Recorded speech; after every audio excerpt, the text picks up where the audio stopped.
হুসাইন বলে নানা আপনার আব্বা আব্দুল্লাহ কি কোন নবীর মেয়ের জামাই নাকি? বলেন আমার আব্বার নাম হলো আলী কাররামাল্লাহু ওয়াজহা।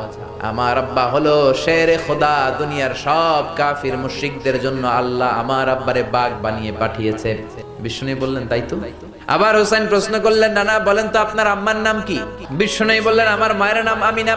হুসাইন বলল নানাজি জান্নাতে সর্বপ্রথম যেই মহিলাটা ঢুকবেন ওই মহিলাটা হলো আমার আম্মা জান ফাতিমা। বিশ্বনবী কোনো কথা বলেন না। হুসাইন আবার প্রশ্ন করলেন নানা বলেন তো আপনার নানার নাম কি?